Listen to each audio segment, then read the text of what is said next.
நீங்க எப்படி பாக்குறீங்க? சிரிக்கிறீங்க. அப்படித்தான் அண்ணனும் பாக்குறேன்.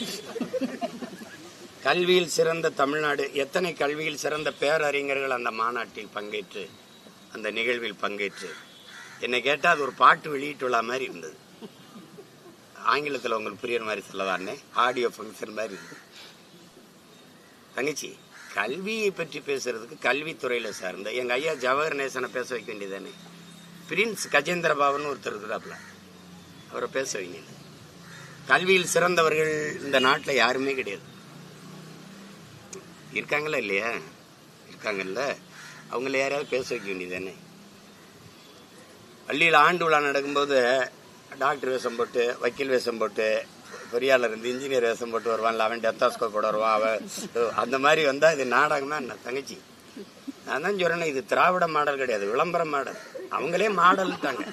இது ஒரு விளம்பரம், செய்தி அரசியல், விளம்பர அரசியல் தவிர வேற என்ன தெரியும்? வேற என்ன தெரியும்? 2500 பள்ளிக்கூடத்தை மூடிவிட்டு கழிவறை விட கேவலமா அரசு பள்ளிக்கூடம் இருக்குது. கல்வியை முதலாளிகளின் லாபம் ஈட்டுற கடையா திறந்து விட்டு கல்வியில சிறந்த தமிழ்நாடுன்னா, இப்ப பாடுன என் பாட்டன் பாரதியை உதைக்கிறதா இவங்களை உதைக்கிறதான்னு தெரியல. என்னது கல்வி சிறந்த தமிழ்நாடுன்னா என்னதுல சிறந்திருக்கு? 50,000 பேர் தாய்மொழியில தேர்வு எழுத வரல 10th வகுப்புல. படிச்சுட்டு வெளியில வர, பட்டம் படிச்சுட்டு வெளியில வரவனுக்கு தாய்மொழி எழுத படிக்க தெரியல. என்ன சிறக்குது கல்வியில? என்ன சிறக்குது? என்ன சிறக்குது சொல்லுங்க. ஒரு வகுப்பு போய் படிக்கணும்னா பணம் இவ்வளவு காட்டணும். முதலாளிகளினுடைய லாபம் ஈட்டுற சந்தையாக்கி விட்டுட்டு கல்வியில சிறக்குது தமிழ்நாடு. அதுல பாத்தீங்கல்ல, 5 நாளும் சாம்பாராம், எல்லாத்துக்கும் ஒரே டிஷ்ஷா. தங்கச்சி, இது ஒரு உப்மா கம்பெனி தங்கச்சி. இவங்கள போய் காலை உணவு போட்டு சமூக நீதியை காத்து, சமூக நீதி தெரியுமில்ல, கட்டடத்துக்கு பேரு செங்கல் சிமெண்ட் சாந்துக்கு பேரு சமூக நீதி. அதுவும் தாழ்த்தப்பட்ட பிள்ளைகள், ஆதி தமிழ் பிள்ளைகள் அமர்ந்து படிக்கிற கட்டடத்துக்கு பேரு சமூக நீதி. சமூக நீதியை காப்பாத்தினா சமமா உட்காந்துலடா எல்லாம் படிக்கணும். என்னையா உன் சமூக நீதி? சமகால நீதி. கட்டடத்துக்கு பேரு சமூக நீதினு வச்சா சமூக நீதி வந்துருமா? வந்துருமா? ஏன் பிசி எம்பிசி எல்லாம் படிக்கிற விடுதியில் இவங்களை ஒன்னா உட்காந்து படிக்க வையா, அது சமூக நீதி, சமத்துவம், சகோதரத்துவம். அதை சாதிக்க முடியல.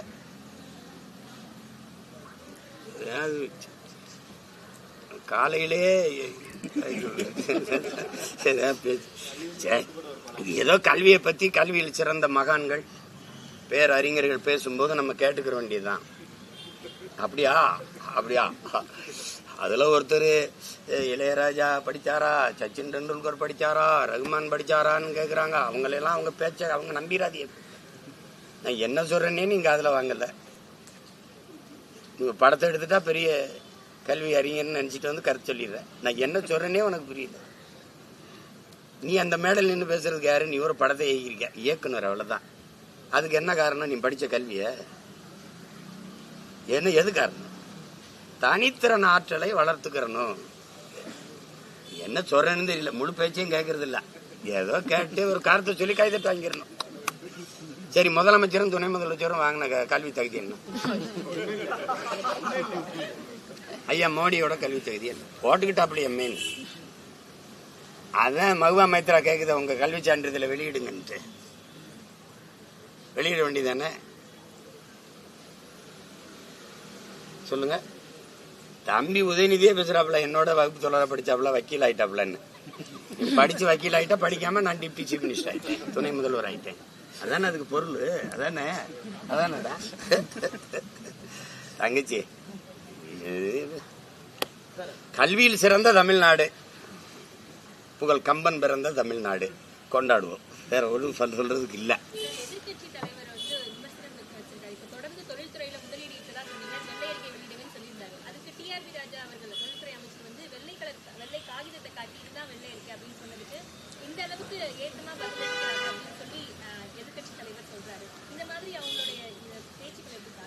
ரசிங்க தங்கச்சி, ஓரமா உட்காந்து ரசிங்க. பட்டிமன்றம் பாக்குற மாதிரி பட்டிமன்றம் பாப்பீங்கல்ல,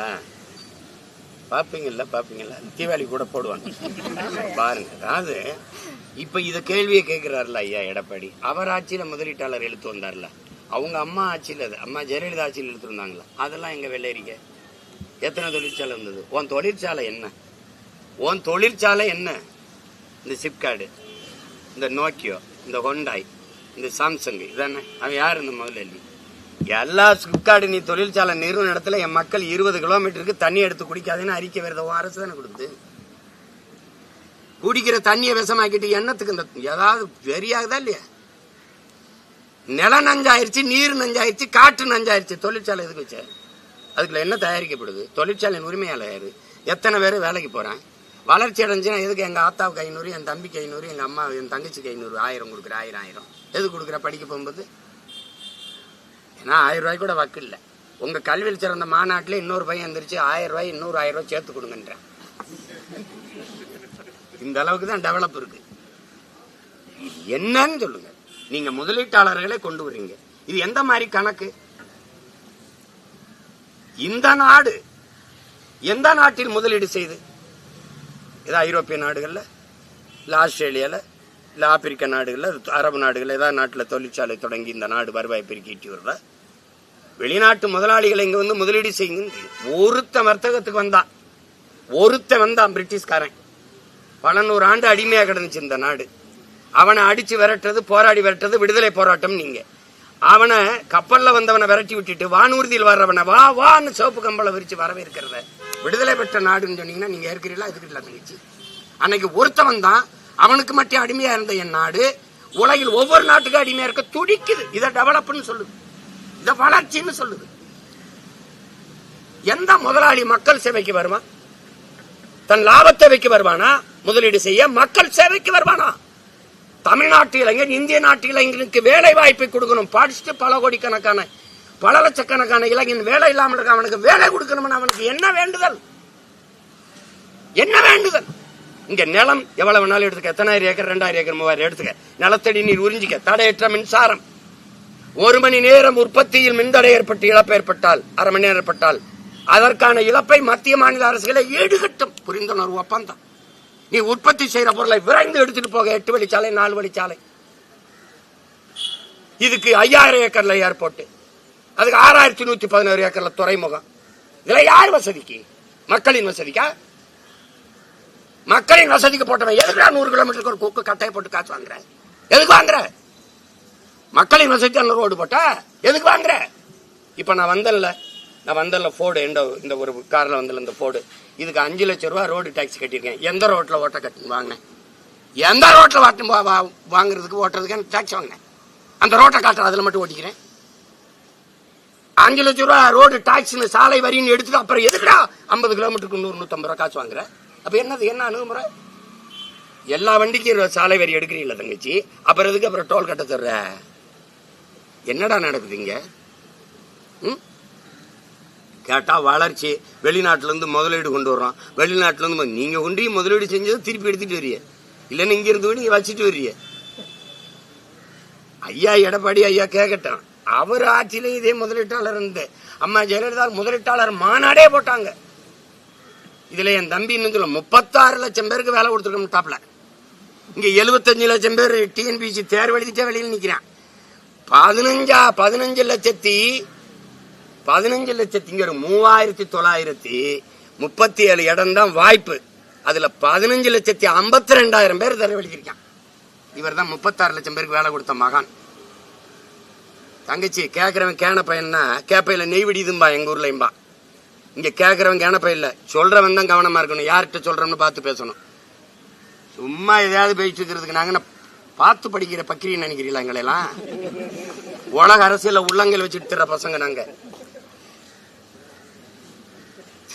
தொழில் வளர்ச்சின்னு இத்தனீண்டு பய 35 வயசு உள்ள இப்ராஹிம் எப்படி பண்றான்னு பாரு.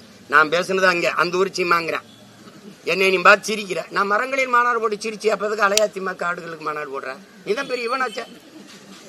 பனைமரம் நாயாரி பனை மரத்தை பாதுகாக்கணும் போது இவர் பனை மரம், அது ஒரு சாதி மரம். இப்ப நீ பனையை வெட்டாதுன்னு சட்டம் போடும்போது சாதி மரம் இல்ல நீதி மரம் ஆயிருதா? சமூக நீதி மரம் ஆயிருதா?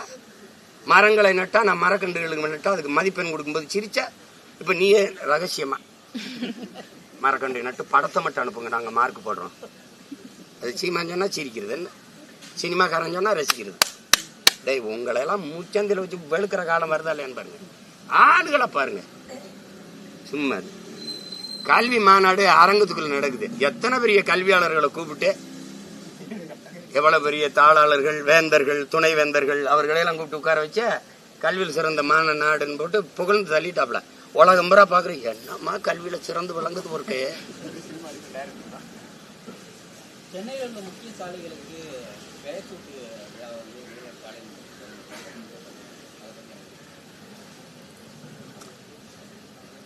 அழிச்சுக்க என்ன வேண்டத்தில் தர.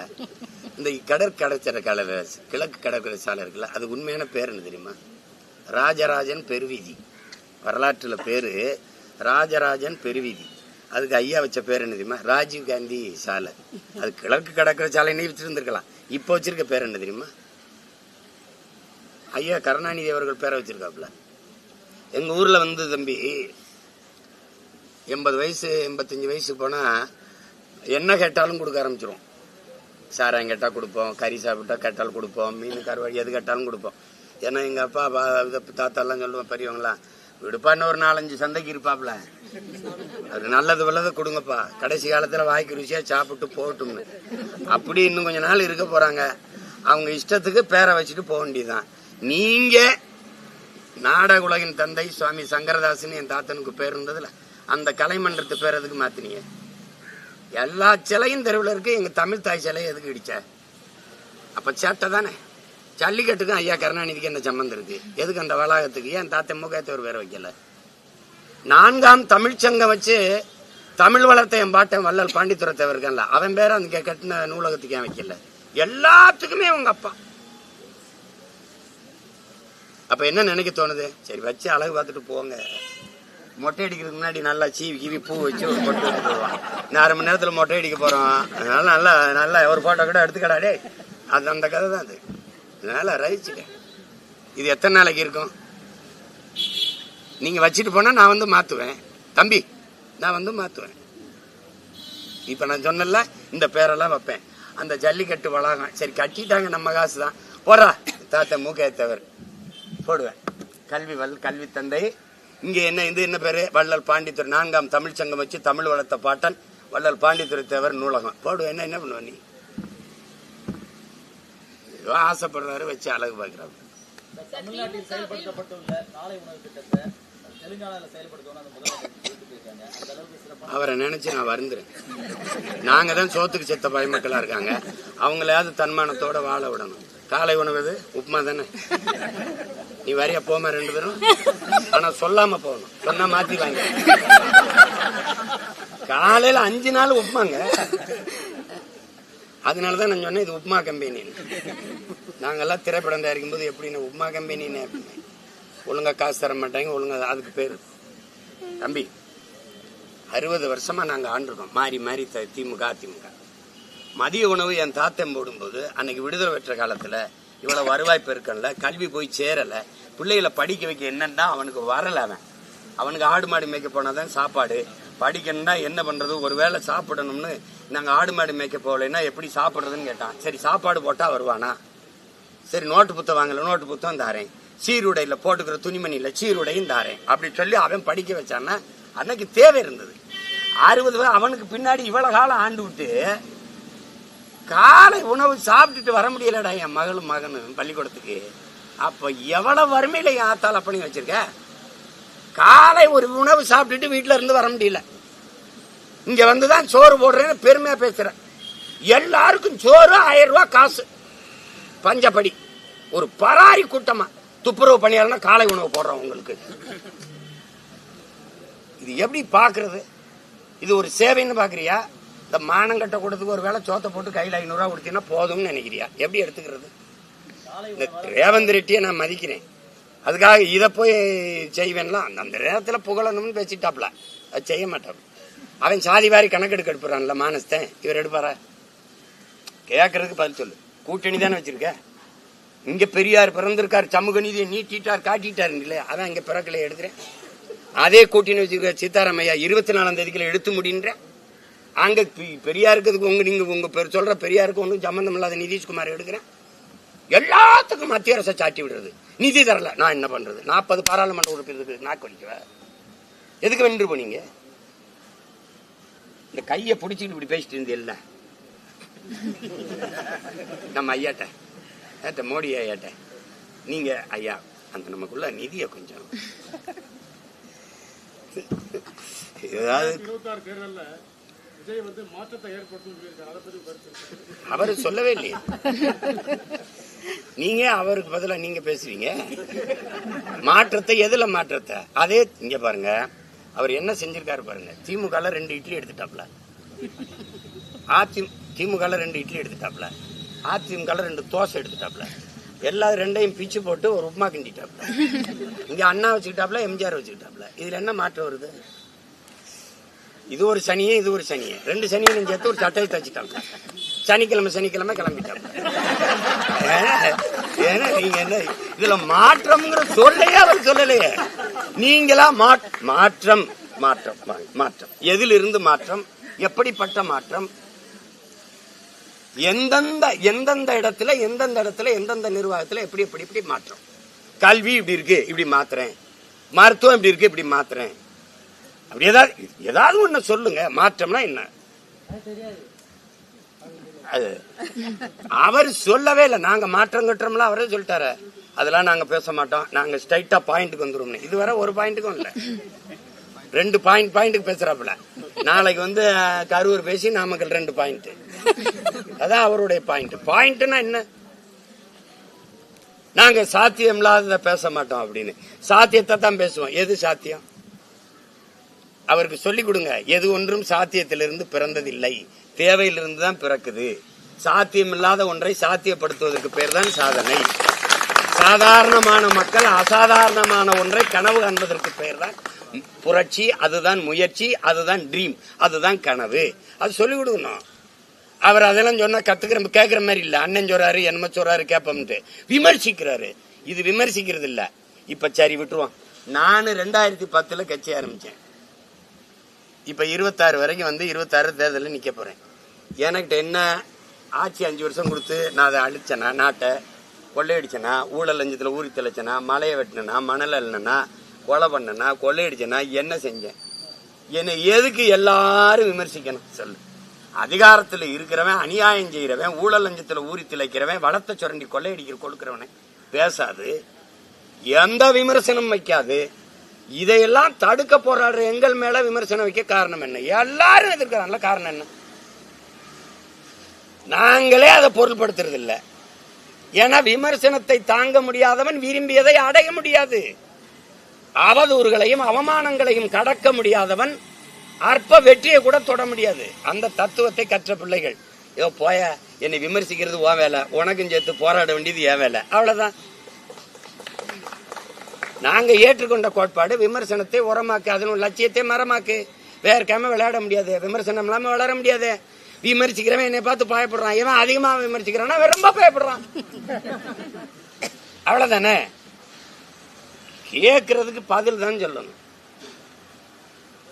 திமுக ஆட்சியில் பள்ளிகள்ல மாணவர்களுடைய சேர்க்கை என்பது குறைந்திருப்பதாகவும் 5ஆம் வகுப்பு படிக்கக்கூடிய மாணவர் பாருங்க, நீங்க தான் கேட்டீங்க கல்வியில சிறந்த மாநாடு போட்டாங்க. எதிர்கட்சி தலைவர் சொல்லியிருக்காரு சார், 5ஆம் வகுப்பு படிக்கக்கூடிய மாணவன் 3ஆம் வகுப்பு பாடத்தை கூட படிக்க முடியாத ஒரு நிலை தமிழகத்துல இருக்கு அப்படின்னு. தொடர்ந்து ஆளுநரும் தமிழகத்துல மாணவர்களுடைய கல்வி தரம் அப்படிங்கிறது சரியா இல்ல அப்படிங்கறத ஒரு தொடர்ந்து வலியுறுத்தி வரக்கூடிய. இப்ப நீங்க தங்கச்சி கேட்கிற கேள்வியை நான் ஏற்கிறேன். எதிர்கட்சி தலைவர் சொல்றாருன்றீங்க. எதிர்கட்சி தலைவர் ஆட்சியில எப்படி இருந்தது? இதே குறைய இவங்க சொல்லிட்டு இருந்தாங்க. எதிர்கட்சி தலைவர் ஆட்சியில புதுசா இல்ல, அவர் 4.5 ஆண்டு ஆண்டிருக்காரு. அவர் ஆட்சியில இதே முறைதான் இருந்தது. சொல்லணுங்கிறதுக்காக சொல்லக்கூடாது. கல்வியில் சிறந்த தமிழ்நாடுன்னு மாநாடு போட்டிருக்காங்கன்னு கேட்டீங்கல்ல, இப்ப அவங்கள பார்த்து கேளுங்க.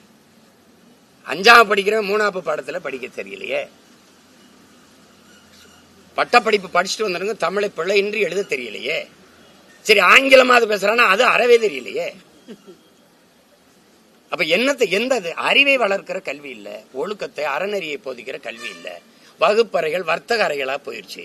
எந்த கல்வியை எதை படிச்சா எந்த வேலைக்கு போய் எவ்வளவு சம்பாதிக்கலாம்னு, இது பொருள் ஈட்டுற ஒரு வர்த்தகத்தை, இந்த வேலைக்கு இந்த படிச்சா இந்த வேலைக்கு போல அவ்வளவு சம்பாதிக்கலாம், இதை கற்பிக்கிற கல்வி முறை.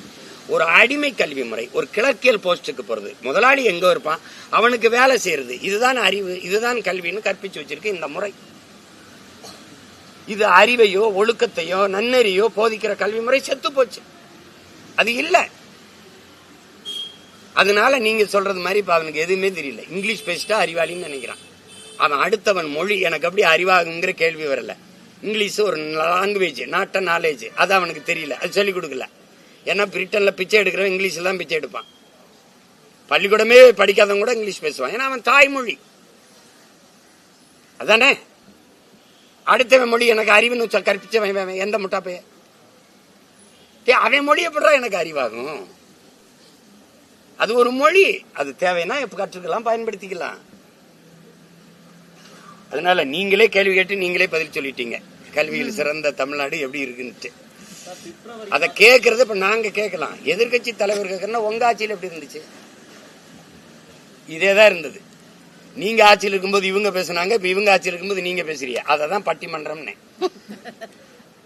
திமுக அதிமுகவை எதிர்க்கிற அளவுக்கு நாம் தமிழரும் தாவேகாவும் பெரிய கட்சிகள் இல்ல. திமுகவோட செயல்பாடுகளை விமர்சனம் செய்யறதுனால RSS ஓட கைக்கூலிகளா நாம் தமிழர் செயல்படுதுன்னு திருமாவளவன் பேசியிருக்கிறார்.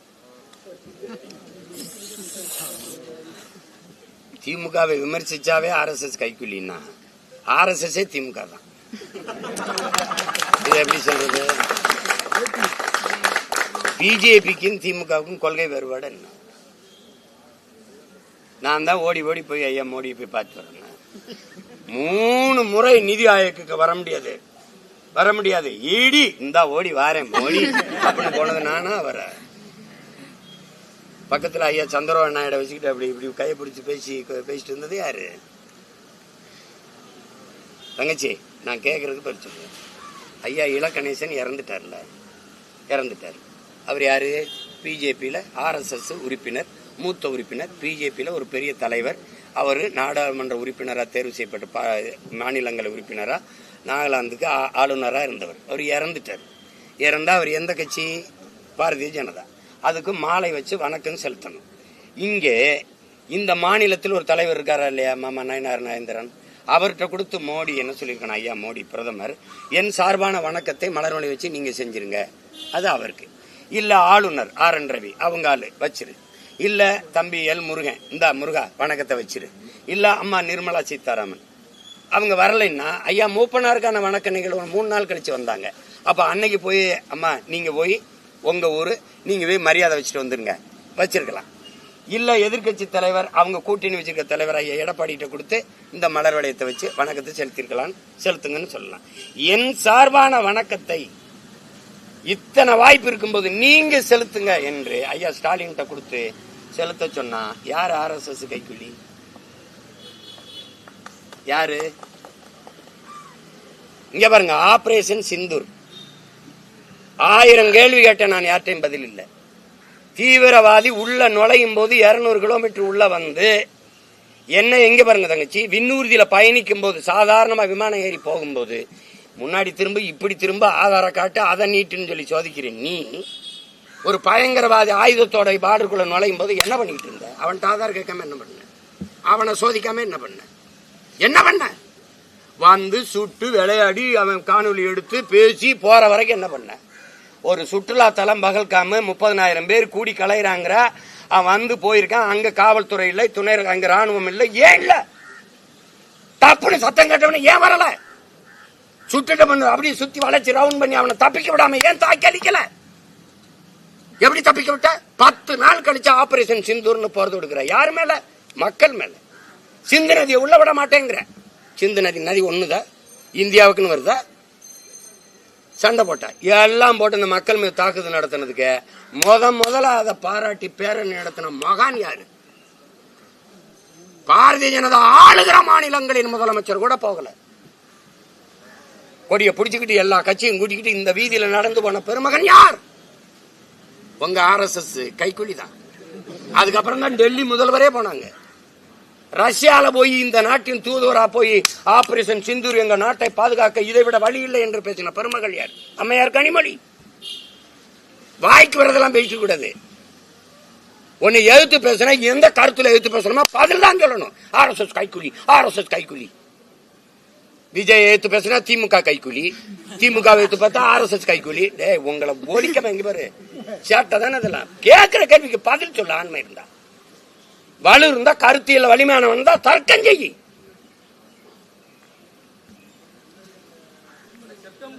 இதே பிஜேபியோட கூட்டணி வைக்கும் போது, திமுகவோட கூட்டணி வைக்கும் போது இதே இதுல எங்க அண்ணன் எம்எல்ஏ வரந்தாரா இல்லையா பிஜேபி கூட்டணியோட.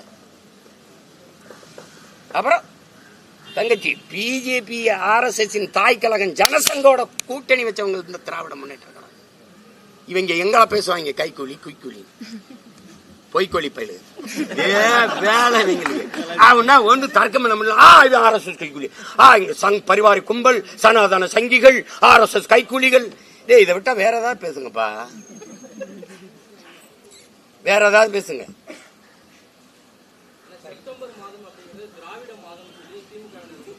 தீண்டத்தகாத மாதம்னு அர்த்தம்.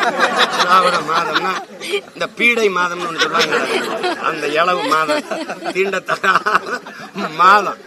எங்களை போய் எதையோ விடு, கர்மத்தை கூட்டு காலண்டர் அந்த ஒரு மாசத்தை மொத்தமா கிழிச்சூர போட்டு வேற ஏதாவது கேளுப்பா. உருப்படியா அதான் காலையிலேயே என்ன நான் ரொம்ப தூரம் வர பயணிச்சு போகணும் தர்மபுரிக்கு.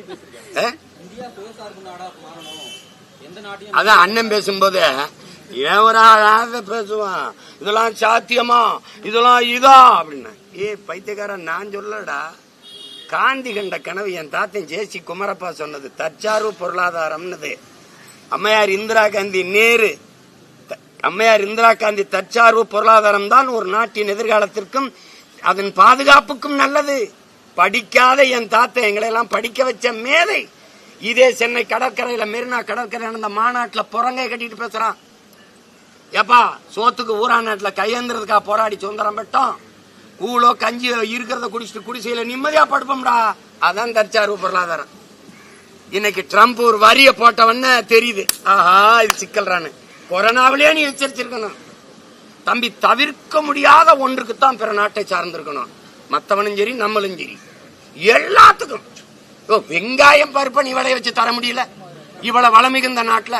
வெங்காயம் பருப்ப வெங்காயத்தை பாலைவன நாடு எகிப்திலிருந்து இறக்குமதி செய்து என் நாடு. இது எவ்வளவுக்கு எவ்வளவு?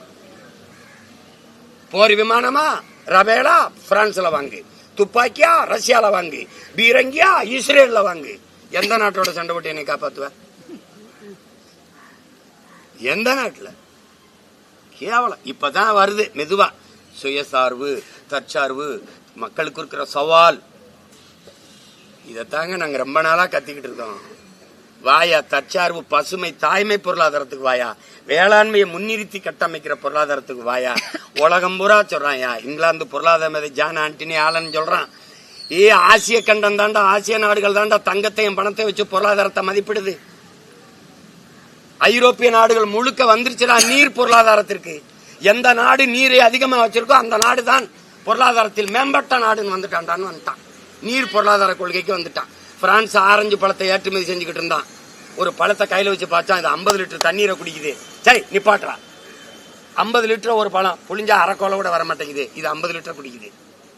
சீனம் பன்னிக்கறியை விரும்பி சாப்பிட்டான், 8500 லிட்டர் தண்ணீரை குடிக்குது, 1 கிலோ கறி மேச்சைக்கு வர. நிப்பாட்டுறான்ட்டான். அப்ப என்ன பண்ணலாம்? இறக்குமதி செய்யலாம். அதை எச்சரிச்சுக்கிறான். ஒரு காரை தயாரிக்க 4,50,000 லிட்டர் தேவைப்படுது. இவன் 50,60,000 50 லட்சம் 60 லட்சம் காரை 50,60,000 காரை ஏற்றுமதி செஞ்சுக்கிட்டு இருக்கான். ஒரு ஆண்டுக்கு ஒன்றுக்கும் தயாரிச்சு எத்தனை லட்சம் காரை ஏற்றுமதி செய்யறான். அப்ப எவ்வளவு கண்ணுக்கு தெரியாத தண்ணீர் தான் மறை நீர், வெர்ச்சுவல் வாட்டருங்கிறான். இவன் ஏன் இதே கொண்டாய் முதலாளி ஏன் அவன் நாடு கொரியாவில் இந்த காரை வைக்கல? ஏன்னா அவன் நீர் வளத்தை பாதுகாக்க நினைக்கிறான். இங்க நாதியற்ற பயமக்க தலைவன் இல்ல, தன் நிலத்தை வளத்தை தண்ணீரை பற்றி கவலைப்பட அவனுக்கு தேவையில்லை. கமிஷன் நீ வச்சு திறந்துக்க, எனக்கு 500 கோடி கொடுப்பியா, இந்த கையெழுத்து. அதனாலதான் இவனை புரோக்கருங்கிறோம், அதனாலதான் நீ தரகருங்கிறோம். தலைவன்னா அவனுக்கு தெரியும், தரகர்னா என்ன தெரியும்? கமிஷனை தான் குறி வைப்பான். தலைவன்னா மக்களின் நலனை குறி வைப்பான், அதை பத்தி கவலைப்படுவான். விஜய் அவர்கள் பிப்ரவரி இறுதி வரைக்கும் அந்த சனிக்கிழமை தோறும் போய் சந்திக்கிறதுக்கான பயணங்கள் வச்சிருக்காரு. அடுத்து எலெக்ஷன் வந்துட போது அது ஒண்ணும் இல்லை. என் தம்பியை வாழ்த்துறேன். அவர் பயணங்களுக்கு மழை இடையூறு இல்லாம அவருக்கு உதவணும், சந்திக்கட்டும். அதுல ஒண்ணும் இல்லை. அது அவர் விருப்பம், அவர் கட்சி, அவர் எப்படி கையாளணும்னு நினைக்கிறாரோ அது. இதெல்லாம் ஒண்ணு. அது அவர் தானே அதை முடிவு செஞ்சுக்கணும். அது ஒன்றும் பேச முடியாது. வேற ஏதாவது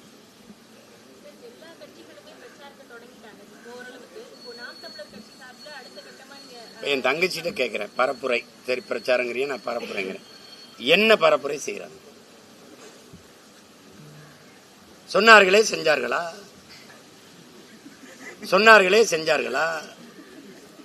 செய்வீர்களா? இப்ப எங்க ஊர்ல தண்டல்காரன் ராஜாதி ராஜ ராஜ மார்க்கண்ட வருகிறார் அப்படின்னு இப்ப வந்து இங்கே இந்த இடத்தில் தொடர் வண்டி விடுகிறவர்களை விட்டார்களா? அங்கே வந்து அதை செய்தவர்களை செஞ்சார்களா? கோர்ட்ல தங்கச்சி இது பரப்புரைன்னு நினைக்கிறீங்களா? இதெல்லாம் ஒரு பரப்புரைன்னு நினைக்கிறீங்க? மக்களின் வழியை மனதிலிருந்து ஒருத்தர் மொழியில் எடுத்து பேச முடியல அப்படின்னா என்ன? ஒரு வீட்டு பாடம்னு ஒண்ணு இல்லையா?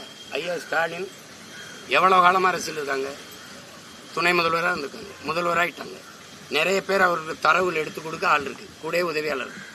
ஐயா எடப்பாடி பழனிசாமி ஒன்றிய செயலாளர் இருந்து, மாவட்ட செயலாளர் இருந்து, பொதுப்பணித்துறை அமைச்சராக இருந்து, முதல்வராக வந்து இன்னைக்கு எதிர்கட்சி தலைவர் இருக்காங்க, கூடவே ஆள் இருக்கு. இப்ப எந்த ஊருக்கு போறோம்?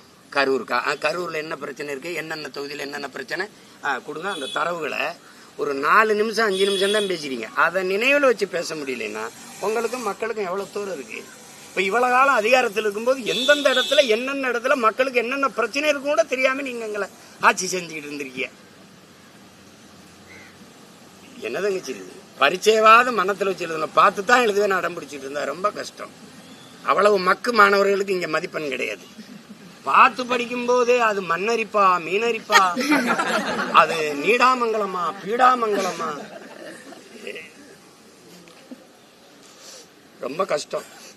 நான் உண்மையிலே வெக்கப்படுறேன். ஒன்னு என் முன்னோர்கள் காலத்துல பிறந்து செத்துருக்கணும், இல்லைன்னா காக்க குருவி நாய் நிறையா வந்தாலும் 4 வீட்டுல நக்கியாவது செத்து இருந்திருக்கலாம். மானங்கட்ட இந்த இனக்கூட்டத்தில் பிறந்ததுக்கு வெக்கப்படுறேன். அதுல இந்த பாருங்க, இவங்க எல்லாம் பார்த்த வேலைதான். எதுக்கு இந்த இனத்துக்கு ஒரு விடுதலை, ஒரு நாடு? எப்படியோ பிச்சு எடுத்து சேர்த்துருப்போங்கடான்னு போயிருந்திருக்கலாம். உசி பேத்தி ரணகலமை கைப்புள்ள கதையா நாங்க அடி வாங்கி தருவோம். வாங்கிட்டு இருக்கோம். வேற என்னடா? வேற ஏதாவது கேள்வி?